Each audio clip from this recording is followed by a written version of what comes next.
We do want to know, where's Dunny been? Where's Dunny been?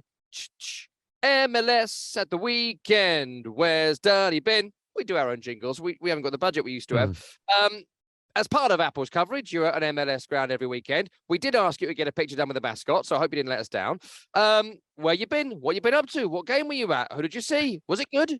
Yeah, so I left on Friday. I had to connect through Atlanta from Salt Lake City to Fort Lauderdale. A lot of weather coming through Atlanta, hot Atlanta, rainy Atlanta, lightning Atlanta.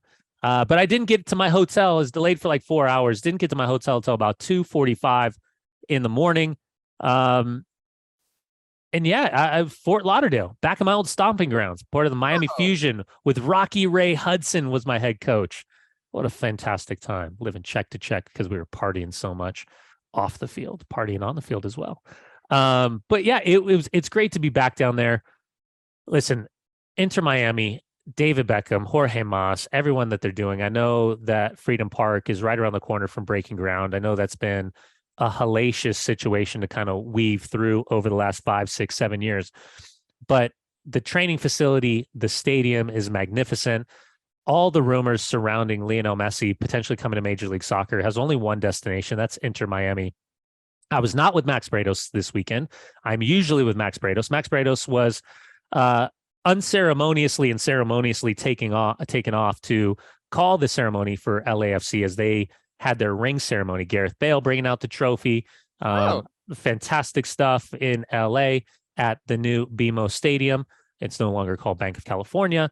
LAFC winning 3-2, Portland coming back at the end, but they did a fantastic job. I was with Keith Costigan. He jumped off as Max joined Mo Adu. I was with Keith Costigan. I've done 100 or so games with Keith from our days at Fox Soccer Channel FS1.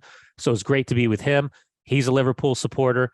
Thankfully, I didn't see him on Sunday morning. I was able to avoid him at all costs. Oh, you got so lucky. You got so lucky there. I really did. Oh, we watched the game together. Oh, I'm just not going to be able to. Oh, sorry, mate. Sorry. Oh, 5:30 departure, my man. I've got a 5:30 departure. So, yeah, it was Inter Miami against Philadelphia Union. Philadelphia Union coming up short in the MLS Cup final. What a fantastic game. That was, you and I talked about it, the best MLS Cup final in the history of MLS Cup finals. The form that Philly was in after the win against Columbus Crew on opening day would suggest that for Inter Miami and Phil Neville, even though they beat Montreal 2-0 in their opener, that this was a huge, huge test. This was going to be a mentality statement of what the team looked like. Philadelphia Union is actually all the way down in El Salvador at Cuscatlán as they take on CONCACAF Champions League opponent Alianza this week. But the Jim Curtin starting his strongest starting 11. Neither team changed their starting 11, which tells you the importance. And there's a funny thing in Major League Soccer. It's obviously the same in every league, but the emphasis of importance of 3 points early in the season for the momentum and understanding kind of the complexity in the long summer months and avoiding Inter Miami in the summer months was a great opportunity for Jim Curtin and Philadelphia Union for 3 points. I've been really impressed. I think it was 8 different starters in the starting 11 for Inter Miami from last season. Some great storylines, a young goalkeeper, a Ukrainian center back called Krzysztof. Krzysztof has come over from Shakhtar Donetsk. He's buying a ton of tickets for Ukrainian fans, talking about the importance of community, representation with obviously everything that's happening right now over in the Ukraine. In the midfield, the kid named Jean Mota, a guy named Gregory. Great balance in the midfield, 2 fantastic players. And then getting forward, some great goals from Corentin Jean. Robert Taylor comes off the bench and literally scores. Ball comes off his chest, far post, volley, side net, nothing the goalkeeper can do about it. Weaker foot. Next thing you know, Phil Neville, the tactic adjustment, the players coming on, full 3 points in his back pocket. And you start to say, okay, from a guy who about calendar 12 months ago was on the hot seat because of his relationship with Gonzalo Higuain. Should he play? Should he not play?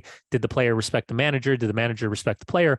All of a sudden, it's a completely different feel-good factor. So huge 3 points, fantastic night down in Fort Lauderdale, the old stomping grounds. And again, with Apple TV, I think the coverage has been really, really strong. MLS Wrap, the MLS 360, the pregame coverage. The visuals, if you've watched any of it on Apple Plus, It's looking really, really clean. And I think every week we're getting better and better. Yeah, everyone is saying to me about the caliber and quality of the picture. Yeah. Is that you're a Like technology 1080. guy. Yeah. So it's like because we have like 4K or 5K. Is it that sort of quality image? It is. It's the Can you cleanest see that a fan moustache in the crowd? That's it is the cleanest images that I've been a part of with regards to a broadcast. And what I would say for Apple, like, you know, when you're in the Apple store or you get your iPhone or you get your watch or you get even like your MacBook or the cords or anything, it's just really clean. And that's the feel and the look. Like it's very simplistic, very clean.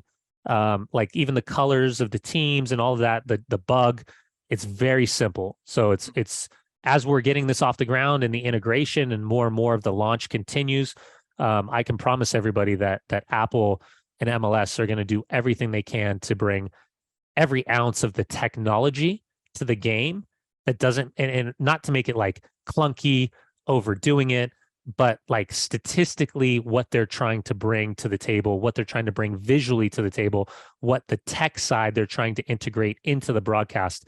I think they're doing a very, very good job, and I'm excited to see what kind of the next 5 to 6 months looks like as they continue to roll all this stuff out. Now, did you work out whether, let's just say theoretically, this is not a real example, but you had a friend in London who doesn't want to buy Apple Plus, but does want to watch Columbus Crew games, 2-0 victory, Zella Rian scoring again, what a player. Wilfried Nancy, first victory as new Crew Plus. It's going to happen, guys. We're turning it around. But what if I went to watch season 3 of Ted Lasso and I feel like I give Apple enough money already? Not I, this guy. Let's say Jim, theoretically. You work out password sharing internationally? Jim, Tim, or Tom, or either of the three. I have not yet. I can, you know what? Let me go talk to someone and I'll get right back at you.